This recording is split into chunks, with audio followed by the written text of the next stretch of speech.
Mes parents ont vendu le terrain sur lequel je payais des impôts depuis 10 ans à mon cousin pour 100 euros. La famille s'entraide, ont-ils dit. Alors j'ai appelé mon avocat au sujet de la route d'accès, et leurs visages ont pâli. Je suis Sophie, 34 ans, et je pensais que mon grand-père Gustave m'avait laissé en sécurité quand il m'a cédé ses 10 hectares pour mon 21e anniversaire. Pendant 13 ans, j'ai payé toutes les factures fiscales, planifié ma future maison et fait confiance à ma famille.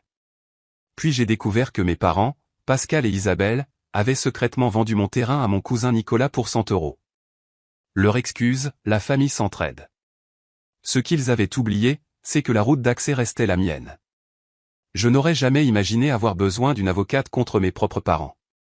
Avant de continuer cette histoire, dites-moi d'où vous regardez et cliquez sur ce bouton j'aime et abonnez-vous si vous avez déjà eu à tenir tête à une famille qui a franchi vos limites.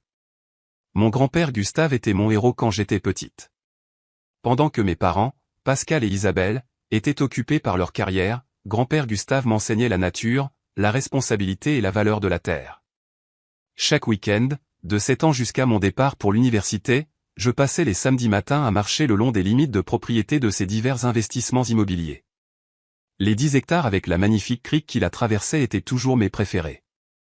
Tu vois ces chênes le long de cette crête, Sophie, disait Gustave en pointant la partie la plus élevée de la propriété. Une bonne terre conserve sa valeur, mais une excellente terre prend de la valeur parce qu'elle offre quelque chose de spécial. Rappelle-toi de ça. Je peux encore entendre sa voix dans ma tête, même 13 ans après son décès. Il ne m'enseignait pas seulement les valeurs immobilières, il m'inculquait des valeurs de vie, travaille dur, sois patiente, investis sagement et, surtout, protège ce qui compte pour toi. Pour mon 18e anniversaire, grand-père m'a prise à part après notre dîner de famille. Son arthrite s'aggravait, mais son esprit restait aussi vif que jamais. Je t'ai vu grandir, Sophie, a-t-il dit. La façon dont tu apprécies cette parcelle de 10 hectares me dit que tu en seras une bonne gestionnaire.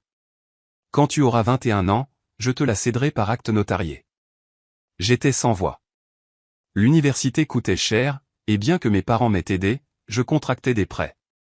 L'idée de posséder quelque chose d'aussi précieux à un si jeune âge semblait impossible. Pendant les 3 années suivantes, j'ai visité la propriété plus fréquemment. J'apportais des carnets de croquis et dessinais des plans de la maison que je construirais un jour. Rien d'extravagant, une modeste maison de 3 chambres avec d'immenses fenêtres donnant sur la crique, peut-être une véranda enveloppante, un endroit paisible où je pourrais m'installer un jour. Fidèle à sa parole, pour mon 21e anniversaire, grand-père Gustave m'a tendu une enveloppe après une petite célébration chez lui. À l'intérieur se trouvait l'acte de propriété, dûment notarié et enregistré auprès du comté.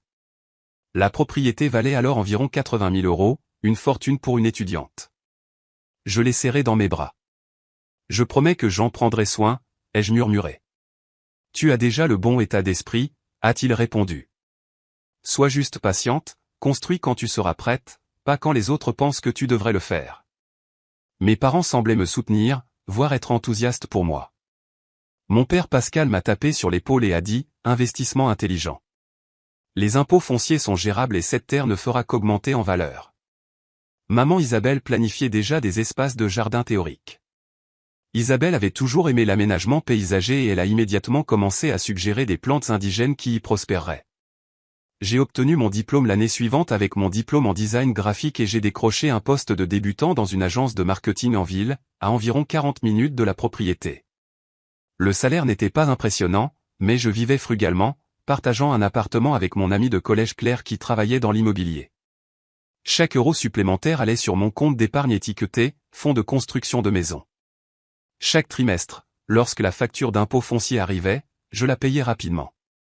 280 euros tous les 3 mois n'étaient pas insignifiants sur mon salaire de départ, mais je n'ai jamais manqué un paiement. J'étais fier de cette responsabilité. Pendant les premières années, tout était merveilleux. Je visitais la propriété chaque mois, parfois avec Claire qui me donnait des suggestions sur le futur processus de construction. Mes parents se joignaient parfois à moi pour des pique-niques près de la crique. C'était de bons jours. C'est vers la 5e année que mon cousin Nicolas a commencé à montrer plus d'intérêt pour les réunions de famille. Nicolas était le fils du frère de mon père, plus âgé que moi de 3 ans. En grandissant, il avait toujours été le petit enfant préféré de ce côté de la famille. Pendant que je gagnais des bourses, Nicolas recevait de nouvelles voitures pour avoir des notes suffisantes. Pendant que je travaillais pendant l'été, Nicolas voyageait en Europe aux frais de ses parents. Maintenant, dans la trentaine, Nicolas avait enchaîné 3 carrières différentes et était actuellement entre 2 emplois, comme le décrivait poliment son père. Lors d'un barbecue du 14 juillet chez mes parents, je l'ai entendu parler à mon père. « Oncle Pascal, as-tu vu les rendements locatifs de vacances là-haut près des propriétés de montagne ?» a dit Nicolas en désignant avec sa bière. Certains gars gagnent 6 chiffres juste en louant de minuscules maisons sur des terrains pittoresques. Mon père a hoché la tête pensivement. C'est là que le marché se dirige, tous ces citadins qui veulent des expériences dans la nature sans trop se compliquer la vie. Je n'y ai pas beaucoup pensé à l'époque. Nicolas cherchait toujours le prochain coup de maître et mon père aimait parler de perspectives commerciales. Mais avec le recul, cette conversation a été la première vague de ce qui allait devenir un tsunami de trahison. À Thanksgiving cette année-là, j'ai remarqué que mes 2 parents mentionnaient subtilement que je n'avais encore rien fait avec mon terrain. Ne serait-il pas agréable de partager les ressources en famille, a suggéré ma mère pendant le dessert. Cette propriété ne fait que rester là. J'ai expliqué à nouveau que j'épargnais de manière responsable, qu'une bonne construction nécessite de la planification et du capital. J'étais maintenant designer senior dans mon entreprise avec un meilleur salaire, mais la construction de maisons sur mesure dans notre région commençait à 200 000 € minimum. Nicolas a ajouté, « Si tu ne l'utilises pas, peut-être qu'on pourrait s'arranger. Je cherche des opportunités d'investissement. » J'ai ri. Désolé, cousin, je joue la longue partie avec cette propriété, exactement comme grand-père Gustave me l'a appris. La conversation a changé, mais quelque chose avait changé. Je le sentais dans la pièce, une tension subtile, une réinterprétation de ma planification patiente comme étant égoïste. C'était la première fissure, fine comme un cheveu, dans ce que je croyais être un solide soutien familial. J'ai d'abord réalisé que quelque chose n'allait pas lorsque Bernard, le vieux fermier dont la propriété jouxtait la mienne, m'a appelé un après-midi de printemps, environ 8 ans après que j'ai reçu l'acte de propriété. « Sophie, je pensais que tu voudrais savoir, quelqu'un se rend régulièrement sur ta propriété, » a-t-il dit. Il conduit un pick-up noir. Je ne sais pas si tu as donné la permission à quelqu'un. Je ne l'avais pas fait. J'ai remercié Bernard et me suis immédiatement rendu sur place pour vérifier. Effectivement, il y avait des traces de pneus fraîches coupant à travers le champ et allant directement jusqu'à la zone de la crique où j'avais toujours prévu de construire. En marchant sur la propriété, j'ai trouvé des mégots de cigarettes et des canettes de bière vides près de mon chêne préféré. Quelqu'un avait traité ma propriété privée comme un lieu de rencontre. J'ai d'abord appelé mon cousin Nicolas, le suspectant immédiatement. « Oh oui » a-t-il répondu négligemment. Je jetai un œil à la terre. « Ton père a dit que ça irait. » Mon estomac s'est tordu. « Mon père a dit quoi ?»« Oui, il a mentionné que tu n'en faisais rien de toute façon. Je profite juste de la crique. » Quel est le problème ? Le problème, c'est que c'est ma propriété, Nicolas. Il te faut ma permission pour être là. Il s'est moqué. On est de la famille. Je ne pensais pas avoir besoin de toutes ces formalités entre nous. J'ai mis fin à l'appel et me suis immédiatement rendu chez mes parents. Ils ont été surpris de me voir arriver sans prévenir, surtout avec l'air aussi bouleversé que je l'étais. « Avez-vous dit à Nicolas qu'il pouvait utiliser ma propriété quand il voulait ?» ai-je demandé directement à mon père. Ma mère a répondu à la place. « Chérie, il pêchait juste à la crique. Ce n'est pas comme s'il y construisait quoi que ce soit. Ce n'était pas le propos, et il le savait. Il s'agissait de limites et de respect. Il a laissé des déchets partout, ai-je dit, et surtout, il ne m'a pas demandé. Vous non plus. » Mon père a utilisé ce ton familier qui précédait toujours un sermon.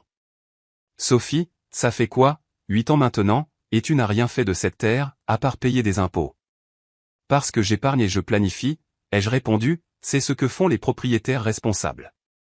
Eh bien, Nicolas a de bonnes idées pour utiliser l'espace, a ajouté ma mère. Il nous parlait de ces jolies petites cabanes de location qui n'occuperaient qu'un coin de la propriété. Je n'arrivais pas à croire ce que j'entendais. Ils avaient réellement discuté de plans d'aménagement pour mon terrain sans moi. Non, ai-je dit fermement. J'ai mes propres plans et je ne suis pas intéressé par les combines de Nicolas pour devenir riche rapidement. Le visage de mon père s'est durci. C'est un peu injuste. Nicolas parle juste d'utiliser une petite section dont tu ne fais rien de toute façon. J'ai pris une profonde inspiration. Papa, maman, j'ai besoin que vous compreniez quelque chose. Cette terre est légalement la mienne.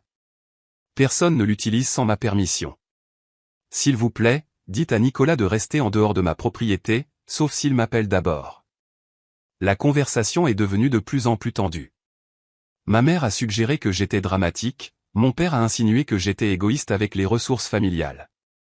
Ni l'un ni l'autre ne semblait saisir le simple concept que ma propriété signifiait mes décisions. Ce week-end-là, la famille s'est réunie pour le dîner d'anniversaire de ma tante. Nicolas était là, me lançant des regards furtifs tout au long du repas. Finalement, pendant le dessert, il a abordé le sujet devant tout le monde. Alors Sophie, a-t-il commencé avec un sourire en coin, oncle Pascal me dit que tu es assez protectrice avec cette terre vide. La table est devenue silencieuse. Ma tante semblait confuse, tandis que mon oncle, le père de Nicolas, lui faisait un signe de tête encourageant. En étant une propriétaire responsable, ai-je corrigé. Exactement comme grand-père Gustave me l'a appris. Nicolas s'est penché en avant. Écoute, je parle juste d'utiliser un minuscule coin pour un atelier. Tu ne remarquerais même pas que je suis là.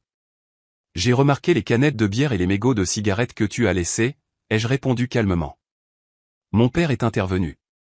Sophie, tu fais une montagne d'une taupinière. C'est juste la famille qui s'entraide. J'ai regardé autour de la table.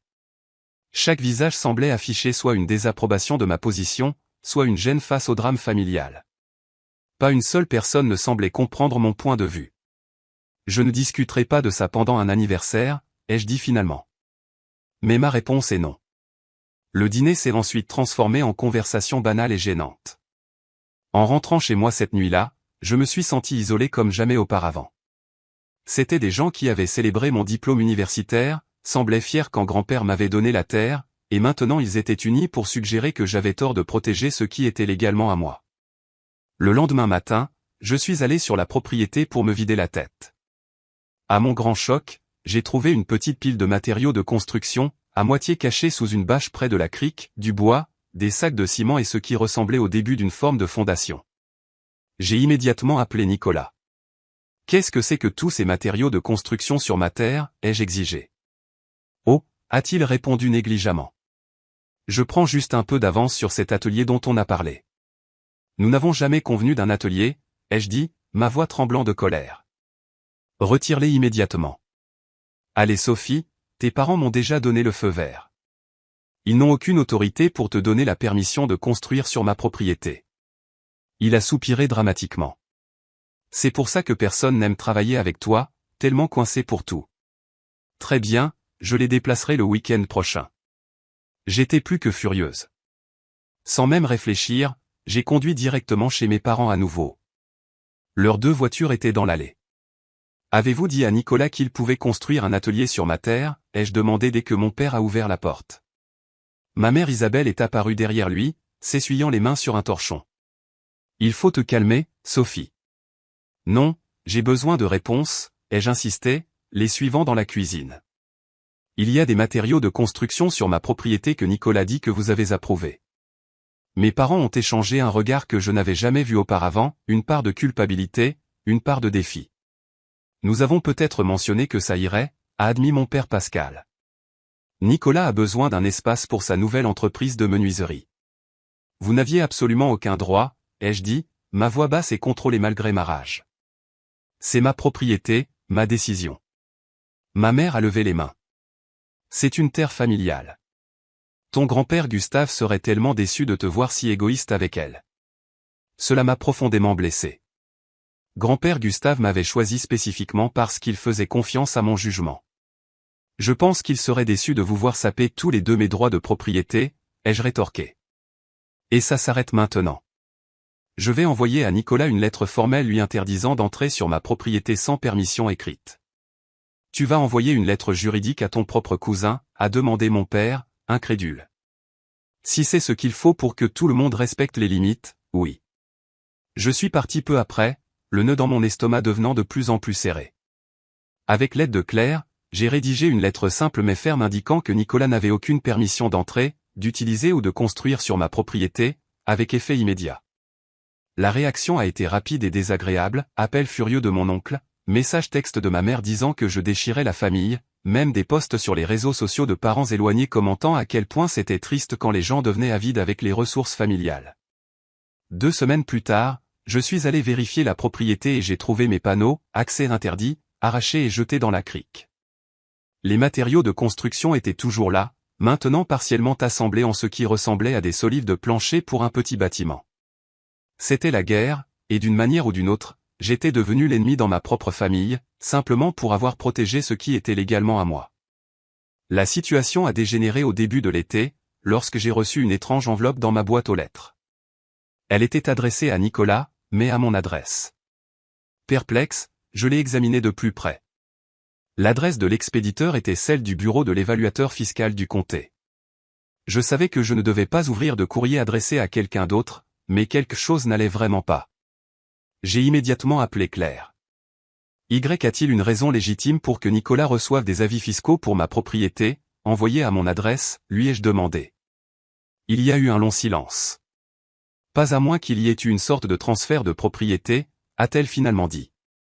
Sophie, je pense que tu dois aller au bureau des archives du comté aujourd'hui. J'ai pris mon après-midi libre et j'ai conduit jusqu'au bâtiment de l'administration du comté. Le greffier, un homme d'âge moyen nommé Martin avec des lunettes de lecture posées sur son nez, m'a aidé à rechercher les archives. Numéro d'identification de la propriété, a-t-il demandé. J'ai récité le numéro que j'avais mémorisé des années auparavant. Martin l'a tapé sur son ordinateur, puis a légèrement froncé les sourcils. Et vous êtes Sophie Leclerc, a-t-il demandé. Oui, ai-je dit, un sentiment de peur grandissant. Je vois le propriétaire actuel comme Nicolas Vidal, depuis 3 mois, a-t-il dit, tournant le moniteur pour que je puisse voir. L'acte de transfert a été déposé le 12 février. J'ai fixé l'écran, incrédule. C'était là, noir sur blanc, un transfert de propriété de Sophie Leclerc à Nicolas Vidal. Il doit y avoir une erreur, ai-je dit, ma voix à peine un murmure. Martin a cliqué sur quelques écrans supplémentaires. Le transfert d'acte original était de Gustave Martin à Sophie Leclerc, avec une clause conditionnelle, a-t-il murmuré, puis s'est arrêté. Ah, je vois ce qui s'est passé ici. Il a sorti un autre document. C'était l'acte original de mon grand-père, celui qu'il avait utilisé pour me transférer la propriété. Martin a pointé un paragraphe que je n'avais jamais remarqué auparavant. Cette clause stipule que votre grand-père a conservé le droit de transférer la propriété, et ce droit est passé à son plus proche parent à son décès, ce qui serait mon père, ai-je terminé, engourdi. Pascal Leclerc. Martin a hoché la tête avec sympathie. Et il semble que Pascal Leclerc ait exercé ce droit pour transférer la propriété à Nicolas Vidal. Le prix de vente est indiqué comme 100 €. 100 €. La propriété valait maintenant près de 200 000 €, les valeurs foncières ayant considérablement augmenté dans notre région, et mes parents l'avaient vendue pour 100 € à mon cousin. J'ai demandé des copies imprimées de tous les documents et j'ai quitté le bâtiment du comté, hébété. Assise dans ma voiture, j'ai appelé mes parents. Ma mère a répondu. J'ai besoin de parler à vous deux maintenant, ai-je dit, ma voix étrangement calme malgré la tempête qui faisait rage en moi. Qu'est-ce qui ne va pas, chérie, a-t-elle demandé. Je serai chez vous dans 20 minutes. Le trajet jusqu'à leur maison a été un brouillard. J'ai répété ce que je devais dire, comment rester posé, mais mes pensées ne cessaient de revenir à un fait, pendant que j'avais fidèlement payé les impôts fonciers pendant près de 10 ans, fait des plans responsables et protégé mon héritage, mes propres parents avaient secrètement sapé tout cela. Ils attendaient tous deux dans le salon à mon arrivée. J'ai posé les documents sur la table basse sans un mot. Mon père les a regardés, puis a eu la décence de détourner le regard. Ma mère a ramassé l'acte de transfert et a soupiré. Nous allions te le dire, a-t-elle commencé. Quand, ai-je demandé. Après que Nicolas ait commencé à construire. Après qu'il ait loué des cabanes sur ce qui était censé être l'emplacement de ma future maison. Sophie, essaie de comprendre, a dit mon père, se penchant en avant. Nicolas avait besoin de cette opportunité. Il a enfin trouvé quelque chose qui le passionne avec cette idée de location de vacances. Et qu'en est-il de ce dont j'avais besoin, ai-je demandé, ma voix légèrement brisée. Qu'en est-il du fait que j'ai payé chaque facture d'impôt pendant près de 10 ans? Qu'en est-il de mes plans? Tu peux toujours construire ailleurs un jour, a dit ma mère d'un ton dédaigneux. Nicolas en a besoin maintenant. La famille s'entraide. Ces 3 mots ont résonné comme une gifle. La famille s'entraide. Alors toutes ces années où grand-père me disait d'être patiente, de construire quand j'étais prête, tout cela n'avait aucun sens, ai-je demandé. Gustave aurait voulu que la terre soit utilisée, pas qu'elle reste simplement vide, a insisté mon père. Alors pourquoi me l'a-t-il donné à moi spécifiquement, ai-je rétorqué. Pourquoi pas à Nicolas directement?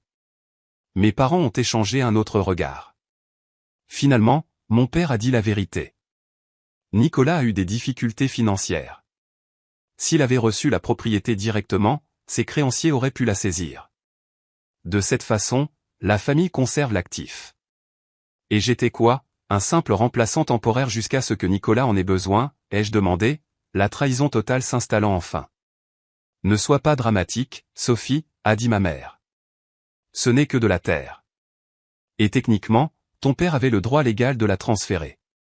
Je me suis levé, rassemblant les documents. Pendant 10 ans, j'ai été la seule à payer des impôts sur cette propriété. Est-ce que cela signifie quelque chose pour vous? Nous te rembourserons, a offert mon père. J'ai presque ri. Les impôts fonciers sur 10 ans s'élevaient peut-être à 11 000 €. La terre valait maintenant 20 fois plus. Ce n'est pas le propos, ai-je dit calmement. Il ne s'agit jamais d'argent. Il s'agissait de respect, d'honorer les souhaits de grand-père, de famille. Je suis parti sans un mot de plus. Cette nuit-là, seul dans mon appartement, j'ai finalement craqué. Toutes les émotions que je retenais ont déferlé, trahison, chagrin, rage, et sous tout cela, une profonde déception envers les personnes qui étaient censées m'aimer le plus. J'ai appelé Claire et lui ai tout raconté. À sa décharge, elle a écouté sans interruption, puis a posé la question la plus importante, « Qu'est-ce que tu veux faire, Sophie ?» Je ne savais pas. Se battre semblait impossible contre toute ma famille. Abandonner semblait trahir mon grand-père et moi-même. « Laisse-moi passer quelques appels, a dit Claire finalement. Je connais une avocate spécialisée en litiges immobiliers. J'ai à peine dormi cette nuit-là. Vers 3 heures du matin, je me suis souvenu de quelque chose que mon grand-père avait mentionné lors de nos promenades sur la propriété, le seul accès à ces 10 hectares se faisait par une route étroite qui traversait la ferme adjacente. Une servitude, il l'avait appelée. Une minuscule étincelle d'espoir s'est allumée. J'avais besoin d'en savoir plus sur cette route d'accès. Le matin après avoir découvert le transfert de propriété, je me suis senti vide. La trahison était si complète, si calculée, que j'avais du mal à la digérer. J'avais perdu non seulement la terre, mais ma foi en ma famille. En me préparant pour le travail, j'ai remarqué à nouveau la lettre d'impôt, celle adressée à Nicolas à mon adresse. Le coup de poignard final, il n'avait même pas pris la peine de mettre à jour correctement ses informations postales. J'ai fait les mouvements habituels dans mon agence de design ce jour-là, complétant mécaniquement des projets pendant que mon esprit parcourait les options. Pendant ma pause déjeuner, j'ai appelé le numéro que Claire m'avait donné pour Aurélie Leclerc, une avocate spécialisée en immobilier réputée pour traiter les cas difficiles.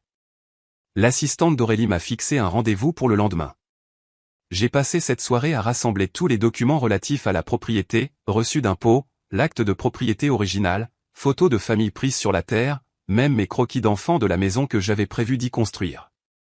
Chaque feuille de papier ressemblait à une preuve de crime, la preuve de ce qui m'avait été volé.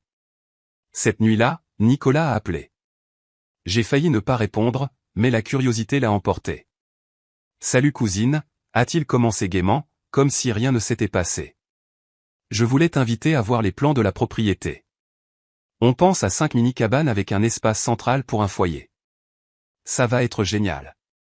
La façon désinvolte dont il discutait de ses projets pour ma terre m'a fait bouillir le sang.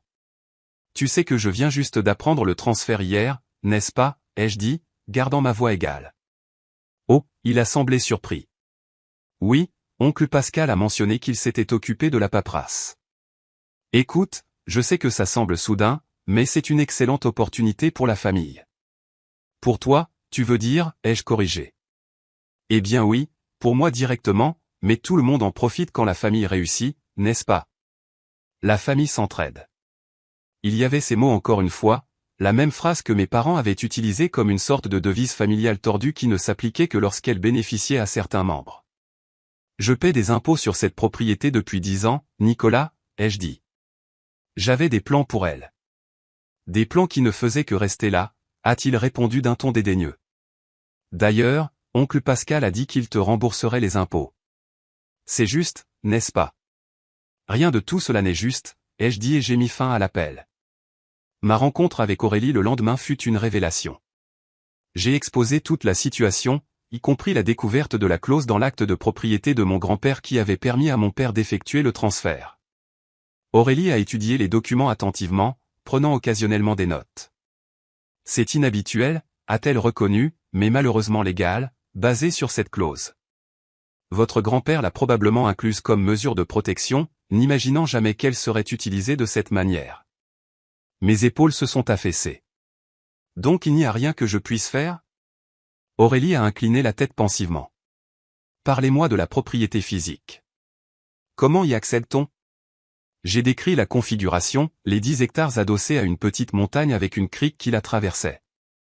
Le seul accès se faisait par un chemin de terre étroit qui traversait la ferme du voisin, Bernard, avant d'atteindre ma parcelle. Cette route d'accès, a dit Aurélie, soudainement plus intéressée, était-elle incluse dans l'acte de propriété original? Je n'en étais pas sûr. Nous avons examiné les documents ensemble et Aurélie a pointé quelque chose de crucial, l'acte décrivait la parcelle de 10 hectares mais ne faisait aucune mention de la route d'accès. Elle a consulté les cartes SIG du comté sur son ordinateur. Regardez ici, a-t-elle dit en pointant l'écran. La route d'accès semble être une parcelle entièrement distincte. Votre grand-père l'a probablement achetée indépendamment pour assurer l'accès à la propriété principale. Des recherches supplémentaires ont confirmé la théorie d'Aurélie, la route d'accès, une bande de terre de 60 pieds de large sur un quart de mile de long reliant la route du comté au chemin des chênes, était bien une parcelle distincte, et, surtout, elle n'avait pas été incluse dans le transfert à Nicolas. Aurélie m'a regardé avec le premier signe d'espoir que j'avais ressenti depuis des jours. La route d'accès est toujours légalement la vôtre, Sophie. Sans accord de servitude, Nicolas n'a aucun droit légal de traverser votre terrain pour atteindre sa propriété. Mon esprit s'est emballé avec les implications. Sans accès, la propriété était essentiellement enclavée, inutilisable pour les plans de développement de Nicolas ou quoi que ce soit d'autre. Quelles sont mes options, ai-je demandé. Aurélie a esquissé plusieurs possibilités, je pourrais vendre la route d'accès à Nicolas au prix du marché, négocier un accord de servitude avec des limitations strictes, ou simplement faire valoir mes droits de propriété et restreindre entièrement l'accès jusqu'à ce qu'une résolution équitable soit trouvée. J'ai besoin de temps pour y réfléchir, lui ai-je dit. Prenez tout le temps qu'il vous faut, a-t-elle conseillé, mais je vous recommande de garder cette information pour vous pour l'instant. La meilleure position de négociation vient de la préparation. Ce soir-là, je suis allé sur la propriété une dernière fois, non pas sur la parcelle principale, qui ne m'appartenait plus, mais sur la route d'accès, qui m'appartenait. Je me suis garé à l'entrée et j'ai marché sur toute sa longueur, me souvenant de toutes les fois où j'avais emprunté ce chemin pour visiter ma terre. Je n'avais jamais accordé une seconde pensée à cette bande étroite, pourtant maintenant elle représentait mon seul levier. Debout au point où la route d'accès rencontrait ce qui était autrefois ma propriété, j'ai ressenti un mélange complexe d'émotions, chagrin face à la trahison, colère face à l'injustice, mais aussi, étonnamment, un sentiment croissant de résolution. Mon grand-père m'avait appris à protéger ce qui importait, et il m'avait peut-être laissé les outils pour le faire, même s'il n'avait jamais anticipé ce scénario. De retour à la maison, j'ai fouillé dans de vieux albums de photos de famille, trouvant des photos de grand-père Gustave et moi marchant le long des limites de propriété. Sur une photo, il pointait la route d'accès, expliquant quelque chose à mon moi de 12 ans. Le souvenir est revenu en un flot, il me parlait de droits de passage et de servitude, de la façon dont l'accès à la propriété pouvait être aussi précieux que la propriété elle-même. Tu dois toujours contrôler ton propre destin, Sophie, avait-il dit. Ne te mets jamais dans une position où quelqu'un d'autre peut te couper l'accès à ce qui compte. Il semblait que grand-père Gustave avait été plus sage que quiconque ne le savait. La question était maintenant de savoir comment honorer cette sagesse tout en naviguant dans les relations familiales brisées que sa clause de transfert avait involontairement créées. La semaine suivante a été atroce. J'ai évité les appels familiaux et me suis concentré sur le travail. Nicolas a envoyé plusieurs messages textes sur ses plans de développement, inconscient de la façon dont chaque message enfonçait le couteau plus profondément. Mes parents ont laissé des messages vocaux suggérant de nous réunir pour discuter de la suite des choses en famille. Je n'ai rien dit sur la route d'accès à aucun d'eux. Au lieu de cela, j'ai rencontré Aurélie à nouveau et j'ai formulé une stratégie. Nous avons commandé un relevé officiel de la parcelle de la route d'accès pour confirmer les limites. Nous avons recherché les règlements du comté concernant les routes privées et les restrictions d'accès. Nous avons préparé la documentation pour quelque direction que je décide de prendre. La partie la plus douloureuse a été de faire face à la façon dont cette situation avait changé ma vision de ma famille de manière permanente. Les parents qui avaient applaudi mon diplôme universitaire avaient secrètement sapé mon avenir. Le cousin avec qui j'avais joué enfant avait conspiré pour prendre ce qui m'appartenait de droit. Les tantes et les oncles qui avaient célébré les fêtes avec moi avaient pris parti pour la personne qui allait en tirer profit plutôt que pour celle qui avait été lésée. J'ai repensé aux mots de grand-père Gustave, protège ce qui compte pour toi. Ce qui comptait maintenant n'était pas seulement la terre, mais mon estime de soi, ma volonté de me défendre, même contre ceux qui auraient dû me soutenir le plus. À la fin de cette semaine sombre, j'avais pris ma décision. Il était temps de récupérer ce que je pouvais, même si cela signifiait changer les dynamiques familiales pour toujours. Le matin après ma deuxième rencontre avec Aurélie, je me suis réveillé avec un étrange sentiment de clarté. Le brouillard de la trahison s'était en partie dissipé, remplacé par de la détermination. Mon plan prenait forme.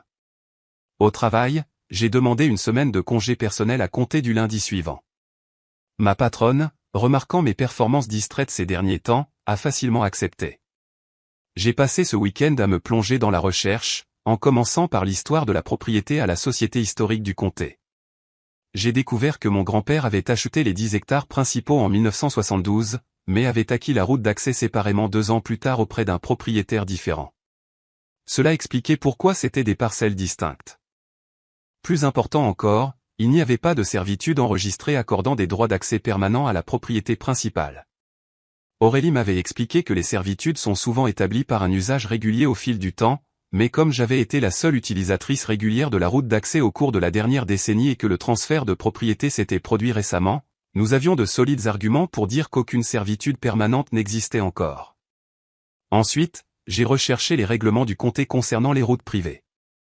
Les règles étaient claires, en tant que propriétaire d'une route privée, j'avais le droit de restreindre l'accès tant que je ne coupais pas les services d'urgence ou ne violais pas d'accords écrits antérieurs. Comme il n'y avait pas d'accord de servitude écrit, ma position était légalement solide. J'ai rencontré une géomètre recommandée par Aurélie, une femme pragmatique nommée Sylvie, spécialisée dans les litiges immobiliers. Elle a accepté de réaliser un relevé officiel de la parcelle de la route d'accès dès le lundi matin. Il y a quelque chose de gratifiant à voir des professionnels prendre votre situation au sérieux, ai-je dit à Claire autour d'un café ce dimanche-là. Après une semaine passée à être manipulée par ma famille, le fait que des experts écoutent et agissent en mon nom donnait l'impression de retrouver une partie de ma dignité. Sophie, a dit Claire prudemment, as-tu pensé aux conséquences familiales si tu restreins l'accès? Est-ce que cette terre vaut potentiellement des dommages permanents à ces relations? J'ai sérieusement réfléchi à sa question. Est-ce qu'une relation vaut la peine d'être maintenue si elle inclut ce niveau de manque de respect, ai-je demandé. Mes parents ont secrètement vendu ma propriété à mon cousin pour 100 € après que j'ai payé des impôts dessus pendant 10 ans.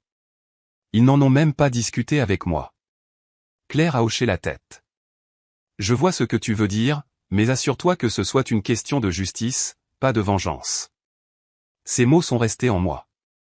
Il ne pouvait s'agir de blesser ma famille comme il m'avait blessé.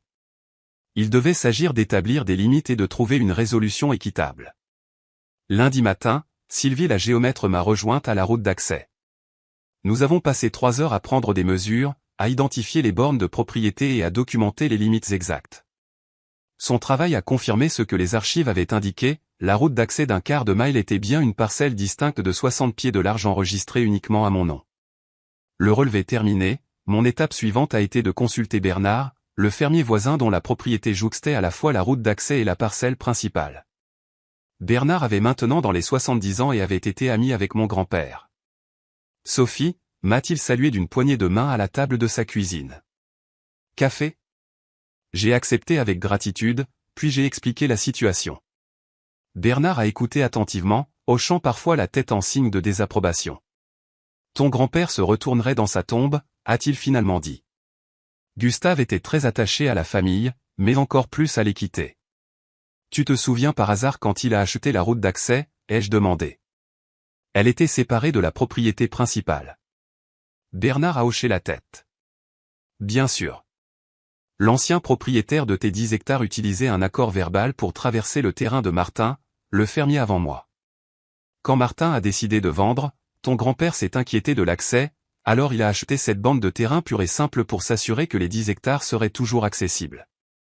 A-t-il jamais mentionné pourquoi il les a gardés comme parcelles séparées, ai-je demandé. Bernard a réfléchi un instant. Gustave était stratégique dans ses avoirs. Je me souviens l'avoir entendu dire quelque chose sur le fait de garder des options ouvertes. Il aimait avoir plusieurs cartes en main dans n'importe quelle situation. Ça ressemblait bien à mon grand-père, toujours à penser avec 3 coups d'avance. J'avais toujours supposé que la route d'accès faisait partie de la propriété principale, mais grand-père Gustave les avait maintenus comme parcelles distinctes. Savoir s'il l'avait fait en anticipant ce scénario exact était impossible, mais il m'avait involontairement donné un avantage. J'ai posé une autre question importante à Bernard, si je devais restreindre temporairement l'accès à la route, cela vous causerait-il des problèmes, à vous ou à d'autres voisins? Non, a-t-il répondu. Cette route ne dessert que tes 10 hectares, ça a toujours été le cas. Avec la confirmation de Bernard, je suis passé à la phase suivante de mon plan. Aurélie et moi avons rédigé 3 documents importants, un avis formel de propriété concernant la route d'accès, une lettre de mise en demeure interdisant l'utilisation non autorisée de la route, et une proposition soit de racheter ma propriété originale au prix du marché équitable, soit d'établir un accord de servitude formel avec des frais annuels importants. Le langage juridique était précis et soigné. Il ne s'agissait pas d'émotion, il s'agissait de droits de propriété et de compensation équitable. Mercredi, j'ai rencontré une entreprise de sécurité spécialisée dans les propriétés rurales. Jeudi après-midi, ils avaient installé un portail professionnel à l'entrée de la route d'accès, avec une serrure robuste et des panneaux « Accès interdit » indiquant clairement les codes du comté pertinents. Aurélie m'a conseillé de tout documenter. J'ai pris des photos datées de l'installation du portail, des limites de propriété et de l'état actuel de la parcelle principale où Nicolas avait déjà commencé à défricher le terrain pour sa première cabane. J'ai créé une chronologie détaillée des événements, y compris chaque paiement d'impôt que j'avais effectué au fil des ans. La partie la plus difficile était de me préparer émotionnellement à la confrontation qui allait inévitablement arriver. Je me suis entraîné à dire ce que je dirais lorsque mes parents ou Nicolas appelleraient avec colère. Aurélie m'avait coaché sur la façon de rester calme et de me concentrer uniquement sur les aspects juridiques et financiers, pas sur la trahison émotionnelle. Je veux être absolument clair sur mes objectifs, ai-je dit à Aurélie lors de notre dernière réunion de planification. Il ne s'agit pas de vengeance. Il s'agit d'être traité équitablement. Cette distinction est importante, a-t-elle convenu. Dans les litiges immobiliers, surtout ceux impliquant la famille, les émotions peuvent faire dérailler même la position juridique la plus solide. Restez concentrés sur les faits et le chemin vers la résolution. Vendredi après-midi, nous avons envoyé les avis formels par courrier recommandé à la maison de mes parents et à l'appartement de Nicolas. Les documents arriveraient samedi matin, juste au moment où le nouveau portail et la serrure seraient découverts par quiconque tenterait d'accéder à la propriété. Cette nuit-là, j'ai à peine dormi. J'imaginais sans cesse les différentes façons dont ma famille pourrait réagir. Serait-elle furieuse? Menacerait-elle de poursuites judiciaires? Reconnaîtrait-elle enfin la douleur que leurs actions m'avaient causée? Le dimanche matin, sans appel ni message encore, l'attente était presque insupportable. Je suis allé sur la propriété une dernière fois avant que la tempête n'éclate. Le portail semblait solide et professionnel, avec une signalisation claire indiquant la propriété privée. Debout là, j'ai ressenti un curieux mélange de tristesse et de force. Cette terre avait été destinée à mon avenir, maintenant elle représentait autre chose, une leçon sur la façon de se défendre, même contre les personnes en qui j'avais le plus confiance. Quoi qu'il arrive ensuite, je savais que j'avais fait tout ce qui était légal et éthique. J'avais protégé ce qui était à moi, exactement comme grand-père Gustave me l'avait appris. Alors que je me tournais pour partir, j'ai remarqué un pick-up noir qui approchait lentement.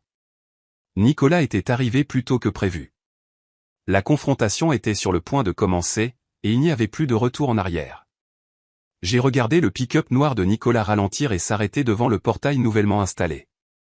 Pendant un moment, il est resté assis là, le moteur au ralenti, fixant la barrière qui bloquait son chemin. Puis il est sorti, ses mouvements raides, manifestement en colère.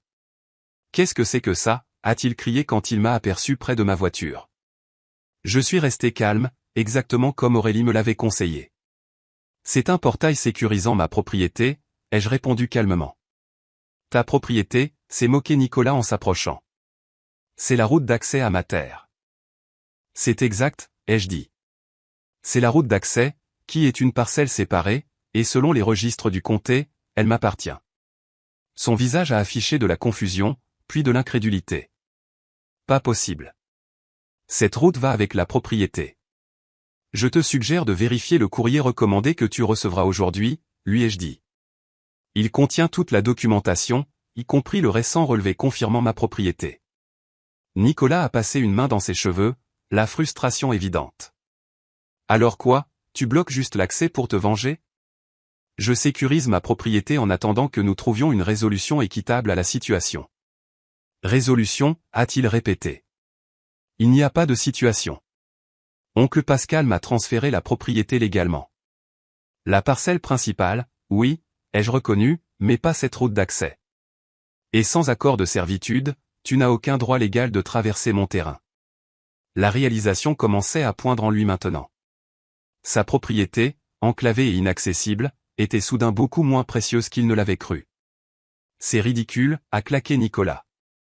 Je vais juste appeler oncle Pascal. Il va arranger ça. Il est retourné en trombe vers son camion et a démarré en faisant voler le gravier. Je savais ce qui allait suivre. Effectivement, mon téléphone a sonné 20 minutes plus tard. Le nom de mon père s'est affiché à l'écran. Sophie, a-t-il commencé sans préambule. Nicolas vient d'appeler. Qu'est-ce que tu fais? Je protège ma propriété, ai-je répondu calmement.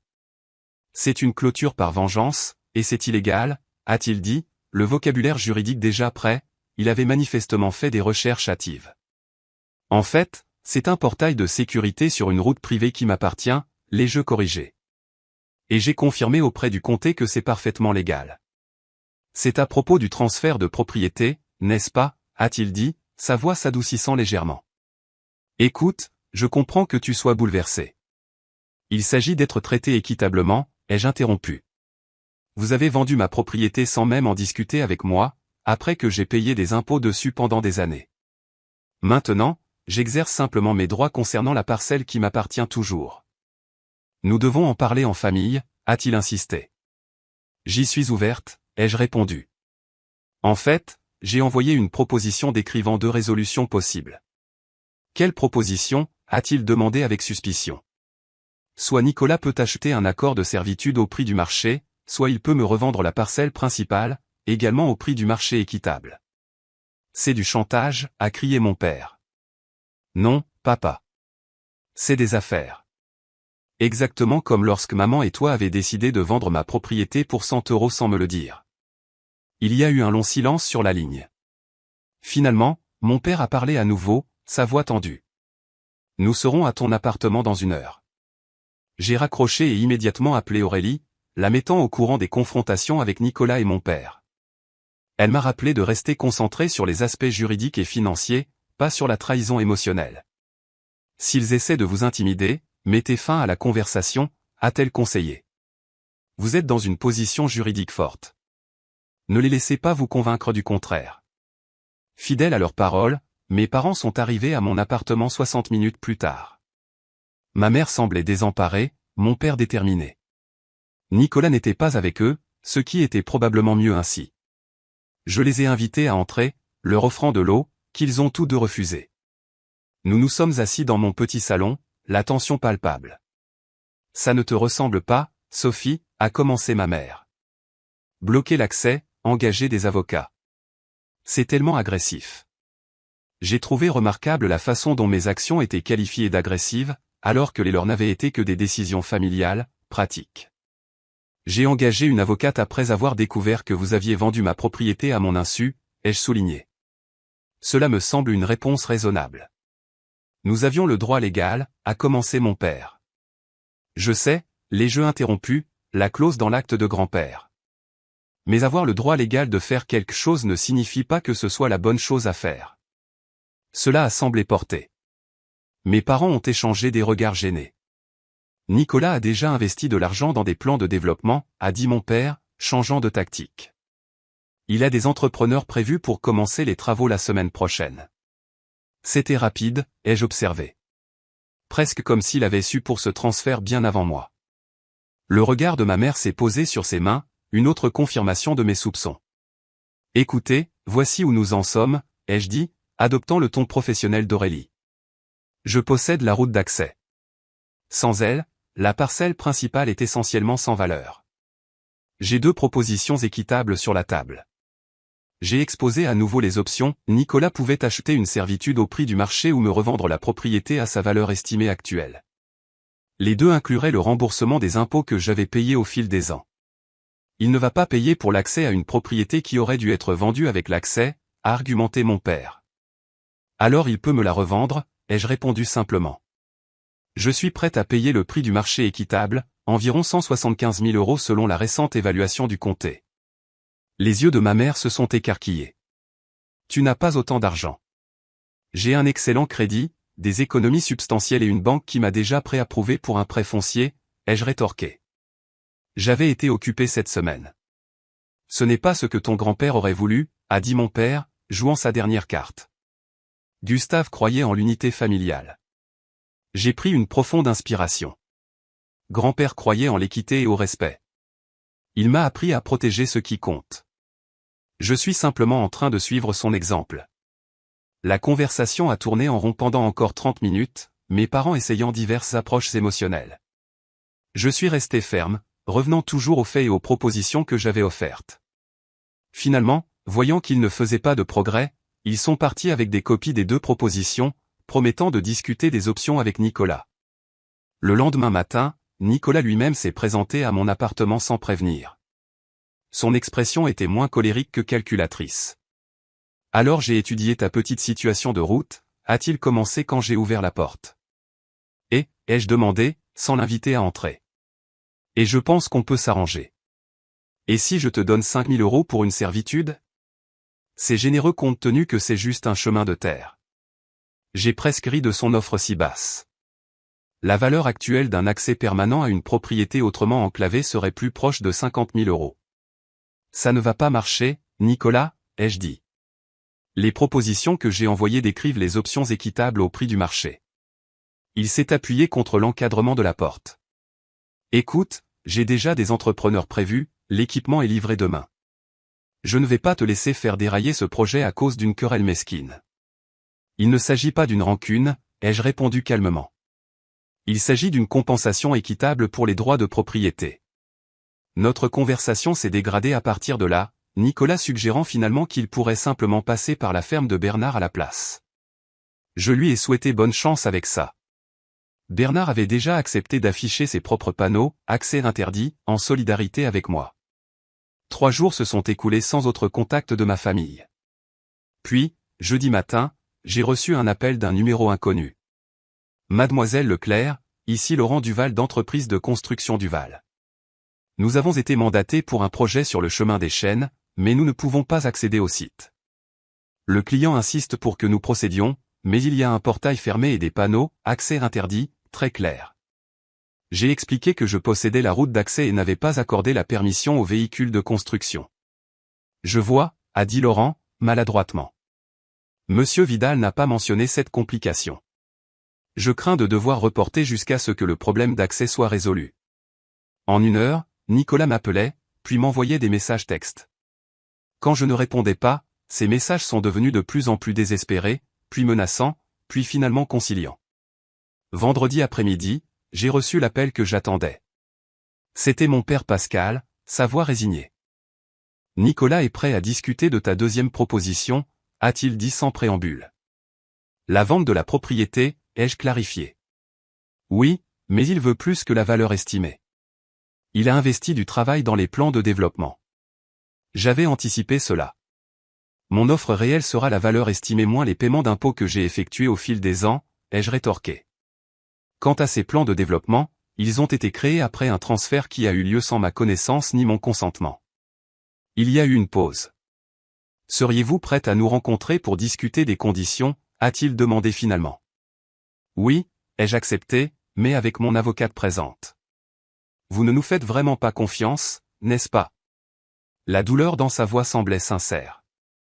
La confiance se regagne lentement, papa, ai-je répondu calmement. Vous avez vendu ma future maison pour 100 € sans même me le dire. Comment vous sentiriez-vous? Il n'avait pas de réponse à cela. Nous avons fixé un rendez-vous pour le lundi suivant au bureau d'Aurélie. Toutes les parties seraient présentes, mes parents, Nicolas, Aurélie et moi. Pour la première fois depuis la découverte de la trahison, j'ai senti une lueur d'espoir que la résolution pourrait être possible. Le week-end s'est écoulé dans une attente anxieuse. J'ai révisé mes documents financiers à plusieurs reprises, confirmant que je pouvais effectivement me permettre de racheter la propriété si Nicolas acceptait. Le prêt bancaire a été approuvé et j'avais retiré une partie de mes économies retraite pour la mise de fonds. Ce n'était pas comme cela que j'avais prévu d'utiliser ces fonds, mais récupérer ma terre semblait valoir le sacrifice financier. Lundi matin est arrivé avec une clarté d'intention. Je me suis habillé de manière professionnelle, j'ai rassemblé ma documentation et j'ai rencontré Aurélie à son bureau 30 minutes avant que les autres ne soient censés arriver.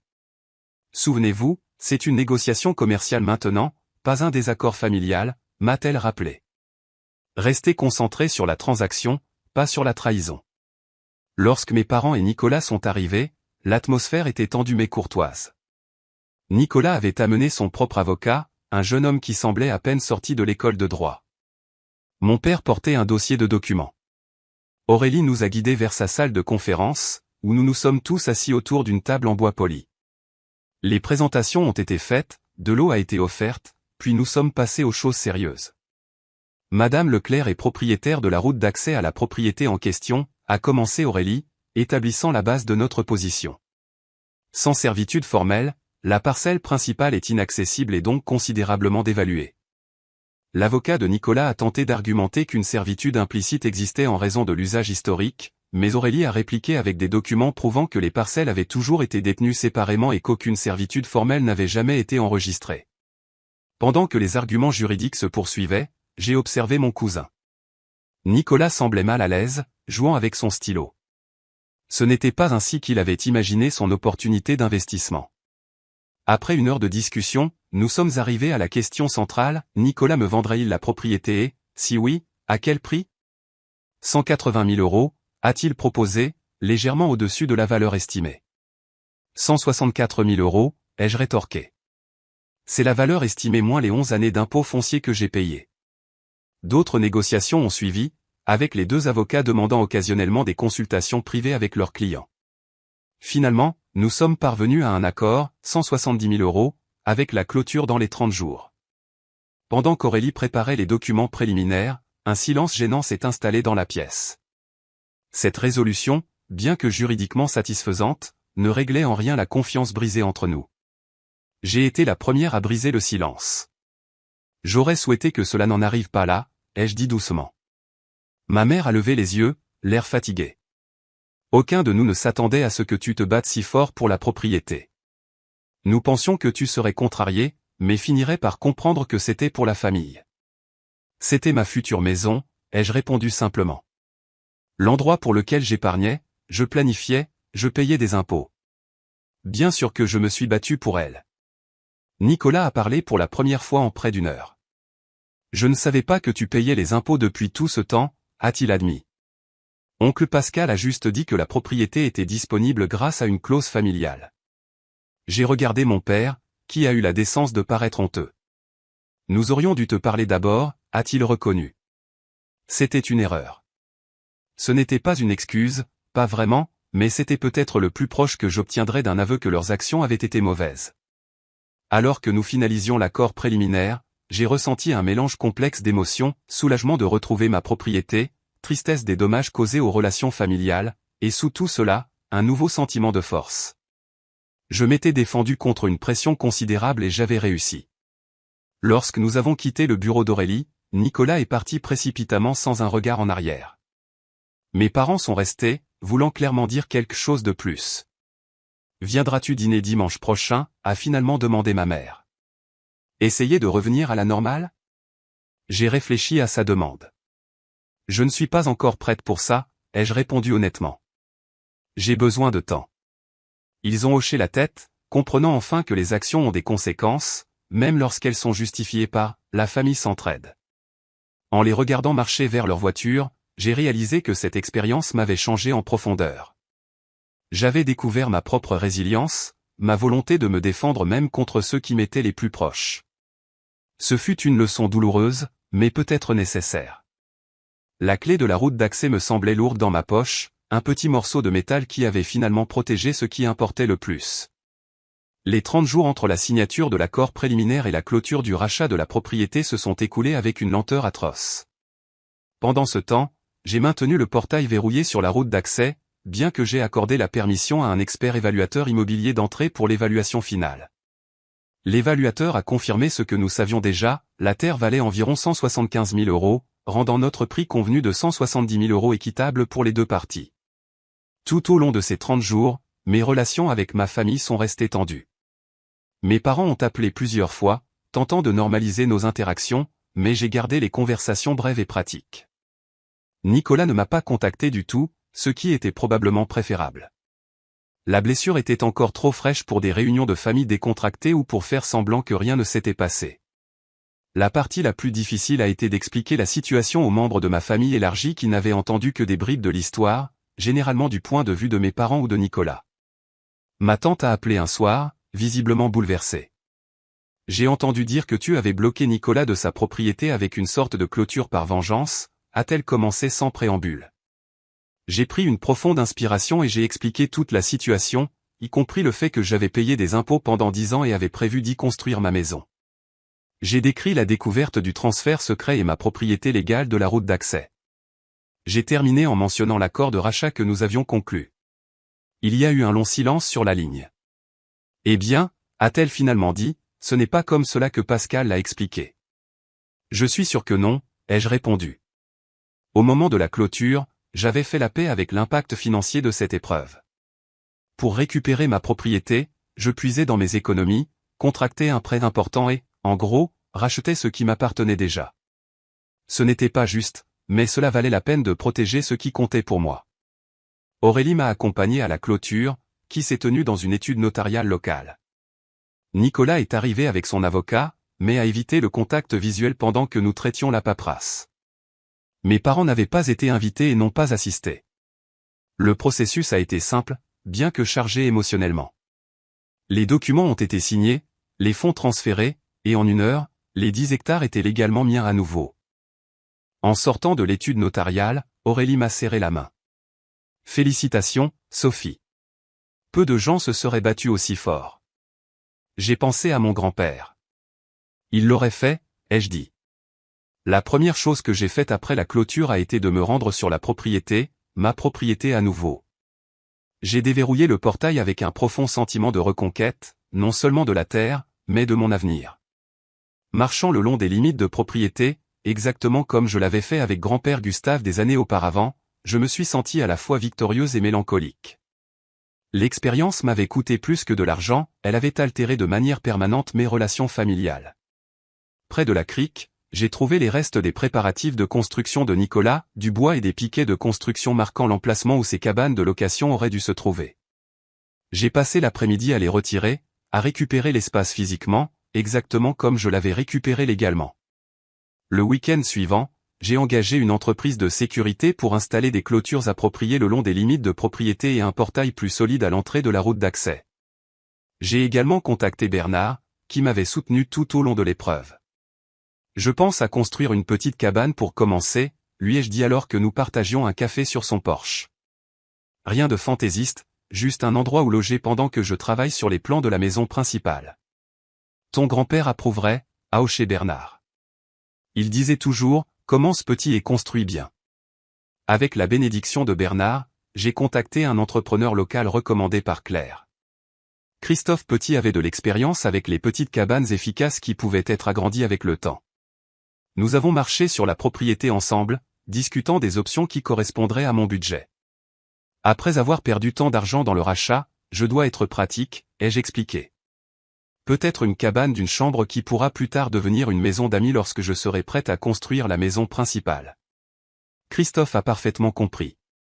Nous nous sommes décidés pour une simple cabane de 16 x 24 pieds avec une mezzanine pour dormir, à positionner près de la crique mais sur un terrain plus élevé pour éviter tout risque d'inondation.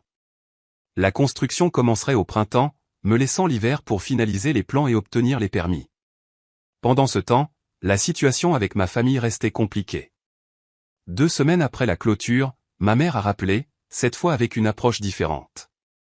Pascal et moi avons beaucoup réfléchi, a-t-elle commencé hésitante. nous réalisons que nous avons très mal géré les choses. Ce n'était pas tout à fait des excuses, mais c'était plus proche que tout ce que j'avais entendu jusqu'à présent. Oui, vous avez fait, ai-je acquiescé, sans lui faciliter la tâche. Nous parlons avec un conseiller familial, a-t-elle continué, me surprenant. Elle a suggéré que nous devions reconnaître le tort que nos actions ont causé, quelles que soient nos intentions. Je suis restée silencieuse, la laissant continuer. Nous avons trahi ta confiance, Sophie. Nous avons priorisé les besoins de Nicolas sur les tiens, et nous avons utilisé un détail juridique pour prendre quelque chose qui était légitimement à toi. Elle s'est arrêtée.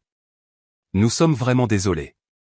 Les excuses, lorsqu'elles sont enfin venues, m'ont frappé plus fort que prévu.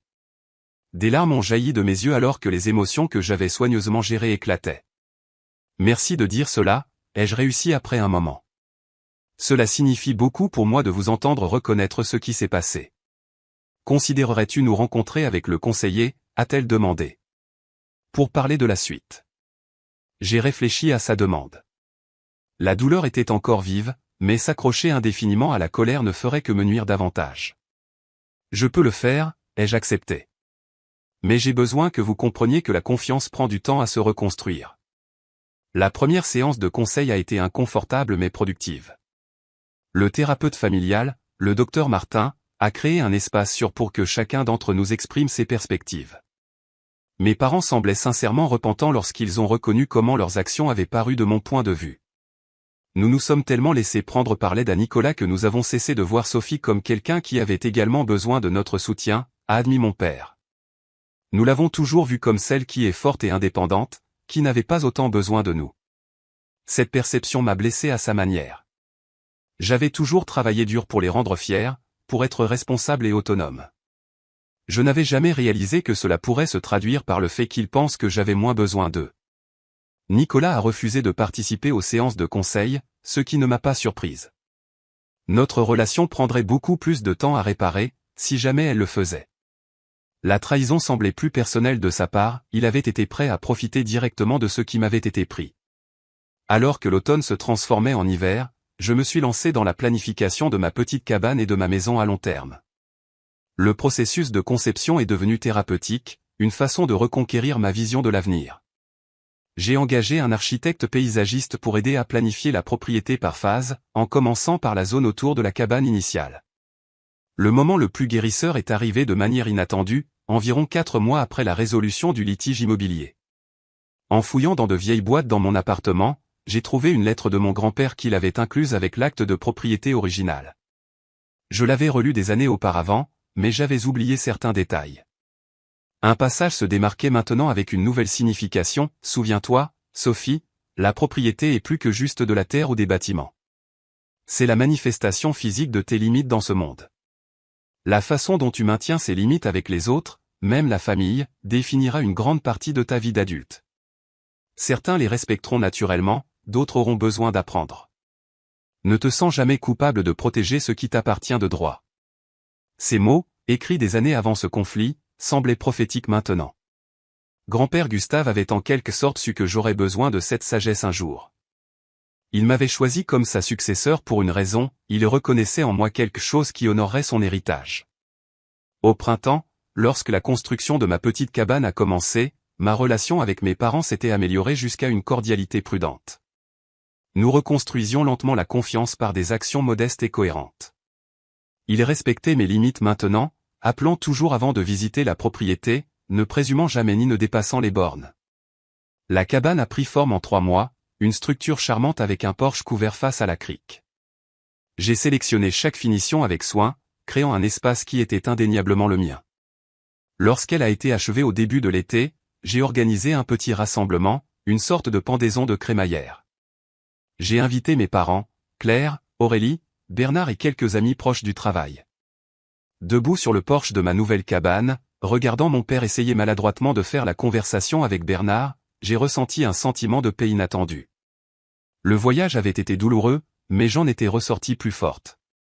J'avais appris à me défendre, à établir des limites claires et à protéger ce qui importait sans culpabilité. Ma mère m'a rejointe sur le porche, contemplant la propriété. C'est magnifique, Sophie. Tu as eu raison de te battre pour elle.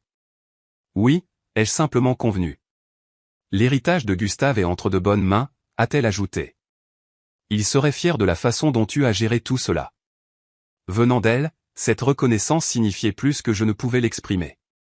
Alors que tout le monde se rassemblait pour dîner à la table rustique que j'avais placée sous les arbres, j'ai regardé autour de moi la communauté improbable que ce conflit avait finalement créée, mes parents, humblement présents, Aurélie, dont les conseils professionnels étaient devenus une amitié, Bernard, le voisin devenu allié, Claire, qui m'avait soutenu tout au long.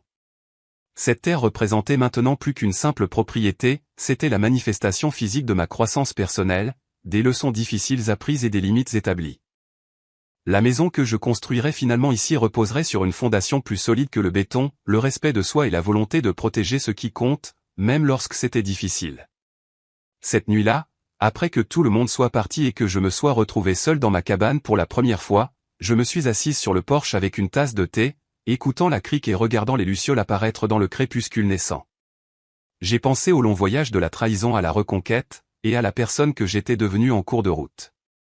Parfois, l'héritage le plus précieux n'est pas la chose elle-même, mais ce que l'on apprend en la protégeant. Grand-père Gustave m'avait donné de la terre, oui, mais plus important encore, il m'avait donné la force de me défendre, même contre ceux que j'aimais. C'était le véritable héritage qui valait la peine d'être chéri. Avez-vous déjà dû tenir tête à des membres de votre famille qui ont franchi vos limites? Partagez votre histoire dans les commentaires ci-dessous. Si cela a résonné en vous, n'hésitez pas à cliquer sur ce bouton j'aime et à vous abonner pour entendre d'autres leçons de vie réelle. Merci de m'avoir rejoint dans ce voyage, et rappelez-vous que votre estime de soi vaut toujours la peine de se battre.